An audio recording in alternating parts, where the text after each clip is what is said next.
Supreme court वकील अश्विनी उपाध्याय ने हाल ही में प्रेस कॉन्फ्रेंस में दावा किया कि भारत में लगभग 100 राजनीतिक परिवार सत्ता और संसाधनों का कब्जा बनाए हुए हैं और इसके कारण देश की आर्थिक व राजनीतिक स्थिति लगातार बिगड़ रही है। उन्होंने भ्रष्टाचार, चुनावी सुधार और राजनीतिक पारदर्शिता पर जोर देते हुए कहा कि इन परिवारों की वजह से भारत के बड़े घोटाले लगातार हो रहे हैं, लेकिन मास्टरमाइंड पर कोई कार्रवाई नहीं हो रही।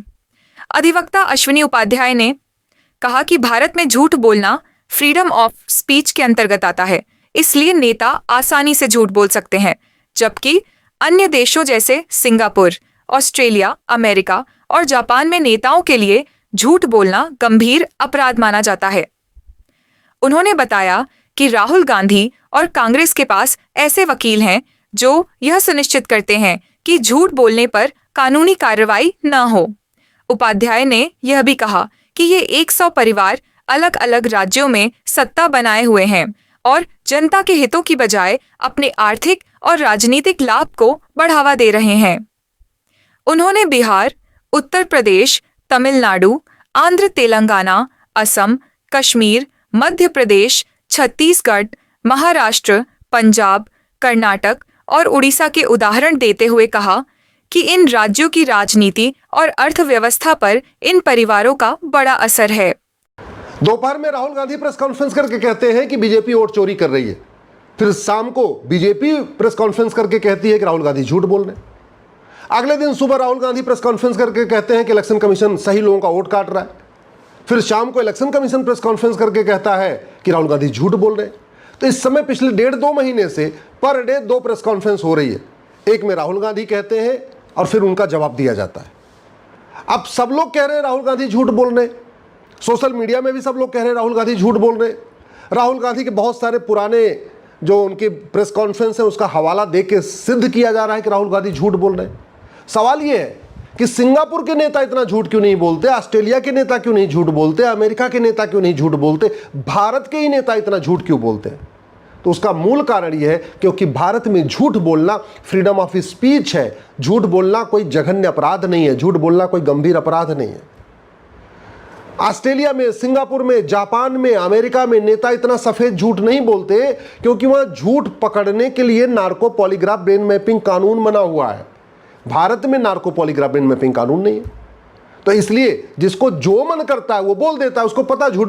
राहुल गांधी के पास वकीलों की पूरी फौज है, कांग्रेस के पास बड़े दिग्गज वकील है। राहुल गांधी ने सबसे बाकायदा प्रॉपर पहले से ही ओपिनियन ले लिया है कि अगर मैं झूठ बोलूंगा तो क्या होगा। उनके वकीलों ने बता दिया आप झूठ बोलते जाइए, झूठ बोलना तो फ्रीडम ऑफ स्पीच है, झूठ बोलने पे कुछ नहीं होगा। इसलिए वो झूठ बोले जा रहे। सच्चाई ये है कि भारत को लगभग 100 परिवारों ने बर्बाद किया है। भारत की जो बदहाली है, जो भारत इस समय फटेहाल है, जो भारत की दुर्दशा है, जो भारत के ऊपर 225 लाख करोड़ का कर्जा है, इसके लिए 100 परिवार जिम्मेदार है। एक परिवार दिल्ली वाला है जिसके बारे में आप देख ही रहे, रोज प्रेस कॉन्फ्रेंस हो रही है। दो परिवार आंध्रा तेलंगाना में है जिन्होंने आंध्रा और तेलंगाना को बर्बाद कर दिया। एक परिवार तमिलनाडु में है जिसने पूरे तमिलनाडु को बर्बाद कर दिया, कई सालों से सत्ता में। एक परिवार असम में है जिसने असम को लूटा बांटा और असम की पूरी डेमोग्राफी बदलवा दिया, वहां रोहिंग्या बांग्लादेशियों को पूरा ले आके सेटल कर दिया। 2-3 परिवार हरियाणा में है जिन्होंने लगातार जुमलेबाजी करके हरियाणा पे सत्ता बनाए रखी और हरियाणा को लूटते रहे। एक परिवार बिहार में है जो पिछले कई दशकों से लगातार लूट रहा है। बिहार में जंगल राज भी कायम कर रखा है जिसने। 2 परिवार उत्तर प्रदेश में है जो जाति का जहर घोल के सत्ता में आते हैं और उसके बाद लूटते हैं खजाना, पूरा सरकारी खजाना लूट लेके अपना जो है ऑस्ट्रेलिया में फार्म हाउस बनवा लेते हैं और लंदन में जाके बंगलो खरीद ले रहे। मध्य प्रदेश में 2 परिवार हैं जिन्होंने मध्य प्रदेश को लूटा। 2 परिवारों ने छत्तीसगढ़ को लूट लिया। 2 परिवारों ने पूरे गोवा को लूटा। 2 परिवारों ने हिमाचल को लूटा है। 2 परिवारों ने कश्मीर को लूटा, कश्मीर को बांटा, आतंकवादियों को मदद किया, अलगाववादियों को प्रोटेक्ट किया। 2 परिवार कश्मीर में है। एक परिवार झारखंड में है, पूरे झारखंड को लूट रहा है, झारखंड की डेमोग्राफी बदल रहा है, रोहिंग्याओं की मदद कर रहा है, बांग्लादेशियों की मदद कर रहा है, धर्मांतरण कराने वाले मिशनरियों की मदद कर रहा है। ऐसे ही कर्नाटक में 2 परिवार हैं जो लगातार कर्नाटक को लूट रहे, बांट रहे, कर्नाटक को खा रहे। 2 परिवार महाराष्ट्र में है एक परिवार उड़ीसा का है जिसने उड़ीसा को पूरा लगातार बदहाल बना के रखा, उसको पिछड़ा राज्य बना के रखा। 2 परिवार पंजाब में है, पूरे पंजाब को उन्होंने नशे के अंदर जाके ढकेल दिया। 100 परिवार हैं, मात्र 100 परिवार हैं जो पूरे भारत को बर्बाद करने पे तुले हुए हैं। लेकिन हमारा कानून, हमारी न्यायिक व्यवस्था, हमारा सुप्रीम कोर्ट इन 100 परिवारों को कुछ नहीं कर पा रहा। 70,000 करोड़ का कॉमनवेल्थ घोटाला हुआ था, उसमें 2-4 प्यादे पकड़े गए, कुछ मंत्री संतरी पकड़े गए, लेकिन 70,000 करोड़ का घोटाला हुआ किसके इशारे पे हुआ था? उसमें कुछ नहीं हुआ, उस परिवार को कुछ नहीं हुआ।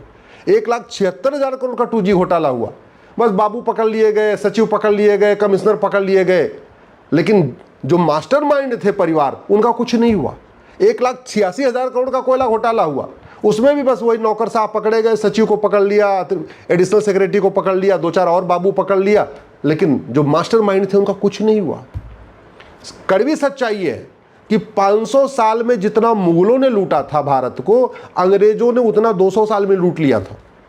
और जितना मुगलों और अंग्रेजों ने 700 साल में लूटा, इन 100 परिवारों ने पिछले 75 साल में उतना लूटा है। ये कड़वी सच्चाई है। ये जितने 100 परिवार हैं अलग अलग राज्यों में, ऑस्ट्रेलिया में इनके बड़े बड़े फार्म हाउस, कनाडा में इनके बड़े बड़े फार्म हाउस, अमेरिका में इनके बड़े बड़े बंगलो, पूरा एकदम मौज कर रहे हैं। बहुत सारे लोग कहते हैं भारत गरीब है, गरीब नहीं है, भारत आज भी सोने की चिड़िया है। पहले भी सोने की चिड़िया था इसलिए मुगल आके लूटे, पहले भी सोने की चिड़िया था इसलिए अंग्रेज भी आके लूटे, और आज भी सोने की चिड़िया है। इसीलिए कोई व्यक्ति साइकिल चलाने वाला जैसे पार्षद प्रधान बन जाता है, वो भी 50 करोड़ का मालिक हो जाता है। सांसद विधायक हो गया फिर तो 500 करोड़ का मालिक हो जाता है। ये कड़वी सच्चाई है। और ये सब इसलिए चल रहा है क्योंकि भारत में झूठ बोलना जघन्य अपराध नहीं है। झूठ पकड़ने के लिए नार्को पॉलीग्राफ ब्रेन मैपिंग कानून नहीं है। दुनिया के कई देशों में झूठ, भ्रष्टाचार जघन्य अपराध माना जाता है। चीन के भूतपूर्व कानून मंत्री को फांसी हुई है, भ्रष्टाचार किया था।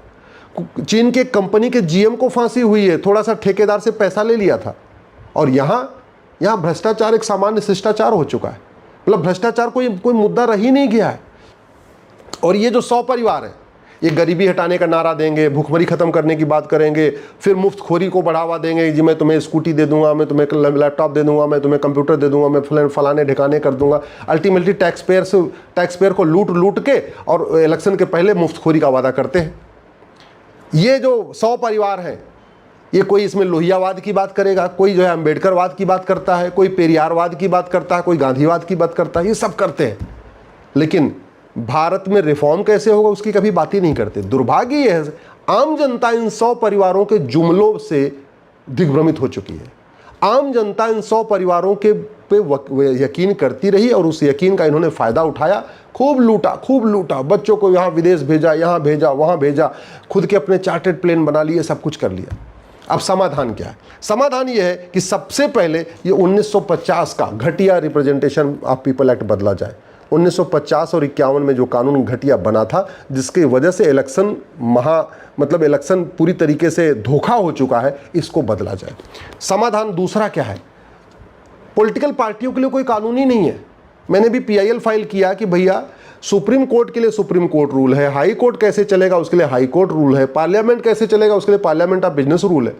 और पूरा जो देश पॉलिटिकल पार्टी चलाती है, जो पॉलिटिकल पार्टी ये तय करती है कौन प्रधानमंत्री बनेगा, कौन गवर्नर बनेगा, कौन राष्ट्रपति बनेगा, कौन उपराष्ट्रपति बनेगा, क्या मैनिफेस्टो बनेगा, कौन सा बिल बनेगा, कौन सा कानून बनेगा, उन पॉलिटिकल पार्टी के लिए कोई कानून ही नहीं है। तो कम से कम कानून तो बने। पॉलिटिकल पार्टियों ने सबके लिए कानून बनाया, अपने लिए कानून ही नहीं बनाया। नेताओं ने अपने लिए कोई कानून नहीं बनाया कि हमें पॉलिटिकल पार्टियों के लिए कानून होना चाहिए। तो एक सबसे पहले पॉलिटिकल पार्टियों के लिए कानून होना चाहिए। पॉलिटिकल पार्टियां RTI के दायरे में लाई जाए। सबसे बड़ी बात, जिस दिन हम भ्रष्टाचार को जघन्य अपराध घोषित कर देंगे, काला धन, बेनामी संपत्ति को पकड़ने का सबसे अच्छा तरीका है कि 50,000 रुपए से महंगी संपत्ति आधार से लिंक कर दें। इसको लिंक करते ही ये 100 जो पॉलिटिकल परिवार हैं, ये भारत छोड़ के भाग जाएंगे। ऐसा नहीं कि बाहर जाकर कहीं झुग्गी में रहेंगे। इनके बड़ी बड़ी कोठियाँ हैं, इनके बड़े बड़े बंगलों हैं, इनके बड़े बड़े फार्म हाउस हैं, इनको रहने में कोई दिक्कत नहीं है। इन्होंने भारत में कम प्रॉपर्टी बनाई है, विदेशों में ज़्यादा प्रॉपर्टी बनाई है, क्योंकि भारत की प्रॉपर्टी तो पकड़ में आ जाएगी।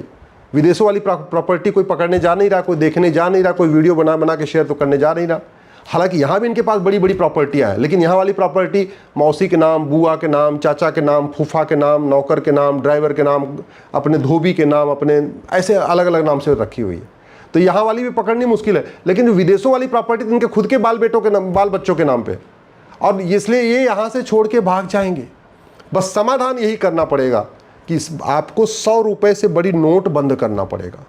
आपको राजनीति को नो प्रॉफिट नो लॉस बनाना पड़ेगा। जब तक राजनीति फायदेमंद धंधा है तब तक ये 100 पॉलिटिकल परिवार देश को बर्बाद करते रहेंगे, झूठ बोलते रहेंगे। ये अच्छा, ये 100 पॉलिटिकल परिवार अगर भारत छोड़ के भाग जाए तो मैं कहता हूं भारत में जातिवाद खत्म हो जाएगा। अल्टीमेटली जाति का जहर घोलने वाले ये 100 परिवार है। ये 100 पॉलिटिकल परिवार भारत छोड़ के भाग जाए, भाषावाद खत्म हो जाएगा। ये मराठी बनाम हिंदी, तमिल बनाम हिंदी, असमी बनाम हिंदी, बंगाली बनाम हिंदी, जो झगड़े लगाने वाले यही 100 परिवार हैं। इन्हीं, ये बोलें चाहे ना बोलें, इन्हीं के इशारे पे इनके जो प्यादे होते हैं ना, इनके जो नेता छुट भैये होते हैं, वही वो हंगामा शुरू करते हैं। ये 100 परिवार भाग जाएं, भारत में जातिवाद खत्म हो जाएगा। ये 100 परिवार भारत छोड़ के भाग जाएं, भाषावाद खत्म हो जाएगा। ये 100 परिवार भारत छोड़ के भाग जाएं, क्षेत्रवाद खत्म हो जाएगा। ये 100 परिवार के भारत छोड़ के भाग जाएं, अलगाववाद खत्म हो जाएगा। ये 100 परिवार अगर भाग जाएं भारत छोड़ के, माओवाद खत्म हो जाएगा, नक्सलवाद खत्म हो जाएगा, जिहाद खत्म हो जाएगा। ये 100 परिवार भारत छोड़ के भाग जाए, मैं कह रहा हूं मिशनरियां अपने आप भारत छोड़ के भाग जाएंगी। वो इन्हीं 100 परिवार के भरोसे भारत में बैठी हुई है। ये 100 परिवार भारत छोड़ के अगर भाग गए तो जिहादी, आधे जिहादी अपने आप भाग जाएंगे, वो भी इन्हीं 100 परिवारों के भरोसे बैठे हुए हैं, क्योंकि ये 100 परिवार उनको प्रोटेक्ट करते हैं। उनके डायरेक्टली इनडायरेक्टली उनके नाम ह्यूमन राइट के नाम पे और सेकुलरिज्म के नाम पे उनको बचाते हैं। अब ये 100 परिवार भागेंगे कैसे? भागने का तरीका मैं आपको बता रहा हूं। भागने का एक ही तरीका है, 100 रुपए से बड़ी नोट बंद कर दे, काला धन खत्म, 5,000 रुपए से महंगे सामान का कैश लेन देन बंद कर दे, और उसके बाद 50,000 रुपए से महंगी प्रॉपर्टी को आधार से लिंक कर दे। काला धन, बेनामी संपत्ति, आय से अधिक संपत्ति 100% जब्त करने और भ्रष्टाचारियों को फांसी देने के लिए कानून बना दे। मैं गारंटी के साथ कहता हूं ये 100 परिवार भाग जाएंगे, और इन 100 परिवार के भागते ही अगले 5 साल में राम राज्य आ जाएगा। इन 100 परिवारों के भागते ही अगले 5 साल में भारत विश्वगुरु बन जाएगा। इन 100 परिवारों के भागते ही अगले 5 साल में कश्मीर से कन्याकुमारी और कच्छ से कामरूप तक ईमानदारों की सरकार बन जाएगी, राष्ट्रवादियों की सरकार बन जाएगी। ये पाखंडियों के भागते ही आधी समस्या खत्म हो जाएगी। तो सबसे जरूरी है इन पाखंडियों को भारत से भगाना, और तरीका उसका यही है। पुलिस रिफॉर्म करना पड़ेगा, जुडिशियल रिफॉर्म करना पड़ेगा, एडमिनिस्ट्रेटिव रिफॉर्म करना पड़ेगा, इलेक्शन रिफॉर्म करना पड़ेगा, करप्शन को जघन्य अपराध घोषित करना पड़ेगा, काला ये नार्को पॉलीग्राफ ब्रेन मैपिंग कानून बनाना पड़ेगा, तो उसके लिए एविडेंस एक्ट बदलना पड़ेगा, भ्रष्टाचार को जघन्य अपराध घोषित करने के लिए बीएनएस को बदलना पड़ेगा। ये जो कंडक्ट, ये अपना रिप्रेजेंटेशन ऑफ पीपल एक्ट है जिसके कारण ये फर्जीवाड़ा करते रहते हैं इलेक्शन में, उसके लिए ये कानून बदलना पड़ेगा। राजनीतिक पार्टियों को 100% कैशलेस करना पड़ेगा। एक माननीय प्रधानमंत्री जी केवल एक काम कर दे कि कोई भी पॉलिटिकल पार्टी अब 1 रुपए कैश में चंदा नहीं ले पाएगी, न 1 रुपए कैश में खर्च कर पाएगी। पॉलिटिकल पार्टियां 100% डिजिटल हो जाएंगी। इतना करते ही मैं कह रहा हूं इनकी आधी दुकान ऐसे बंद हो जाएगी। ये आधी सांप के तरीके से ना ये छटपटाना शुरू कर देंगे। अभी तो इनकी मस्ती चल रही है, कुछ भी आरोप लगा रहे, कुछ भी और झूठ को गंभीर अपराध घोषित करना, झूठ पकड़ने के लिए नार्को पॉलीग्राफ ब्रेन मैपिंग कानून बनाना। मैं गारंटी के साथ कहता हूं जिन कानूनों की बात मैं कर रहा हूं, अगर इन कानूनों को बना दिया जाए, ये सारे के सारे 100 पॉलिटिकल परिवार साल भर के अंदर भारत छोड़ के भाग जाएंगे। और जब भारत छोड़ के भाग जाएंगे, उत्तर से दक्षिण, पूर्व से पश्चिम तक राष्ट्रवादी सरकार बनेगी, ईमानदारों की सरकार बनेगी, सनातन हित में काम करने वाली सरकार बनेगी। फिर भारत में राम राज्य आएगा, फिर भारत विश्व गुरु बनेगा, फिर परम वैभव का लक्ष्य प्राप्त होगा। जब तक ये 100 परिवार भारत में बने हुए हैं, ये झूठ बोल के जाति, भाषा, क्षेत्र का जहर घोलते रहेंगे, अगड़े पिछड़ों को लड़ाते रहेंगे, दलित बनाम संवर्ण करते रहेंगे, क्योंकि इनकी दुकान उसी से चलती है। तो इनका समाधान एक ही है, कानून बदला जाए।